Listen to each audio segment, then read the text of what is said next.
Драстично намален промет и револтирани трговци. Ова е резултатот од двомесечните протести на невладината Протестирам. Телевизија Нова направи обиколка во центарот на градот. Дукјанџиите ги прашавме колку трпи нивниот бизнис од секојдневните протести. Револтирано велат дека секојдневно ги чувствуваат последиците во својот бизнис. Се пожалија дека муштерии нема, а бизнисот стагнира. Блокираните улици, без движење на возилата и автобусите, си го направија своето. Центарот на градот во изминатиот период, според нив, буквално беше отцепен од граѓаните, кои да имале некаква потреба за купување, се пренасочувале во останатите трговски центри низ градот. Се забележува разлика во однос на посетата на нашите почитувани посетители. Посебно предпладне и попладне. Во попладневните часови сите избегнуваат, посебно во овој дел на градот, да се шетаат, да дојдат.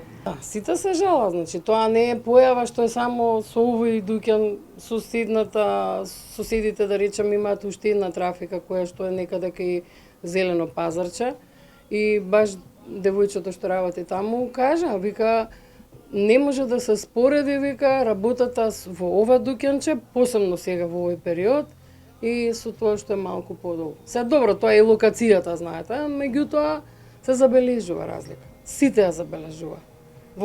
Посебно по оваа улица, каде што се движат и протестите и контрапротестите на почетокот кога беа, сите истото го велиме. Во државата некој треба да работи затоа што од протокот на капитал сите ние заедно примаме и плати, и пензии, и се што се врти како капитал во земјата. Некој мора и да работи. Колку ви е намален прометот? Посто. Ја искрено не бев тука, овие колешки сега се вративме ние, значи има колешка што е, меѓутоа е 20% намален прометот. Прилично се осеќа затоа што многу е намален. После 17 часот нема движење и доста е опаднат прометот.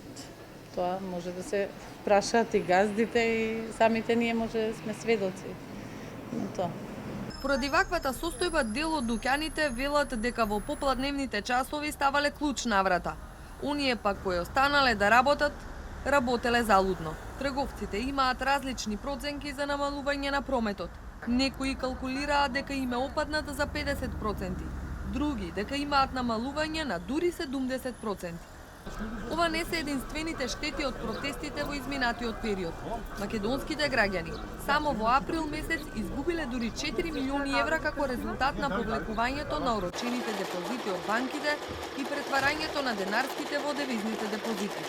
Податок кој стои на Facebook страницата на Народната банка. Македонските граѓани ги повлекуваа своите депозити како резултат на паниката која се создаде во јавноста заради девалвацијата на динарот.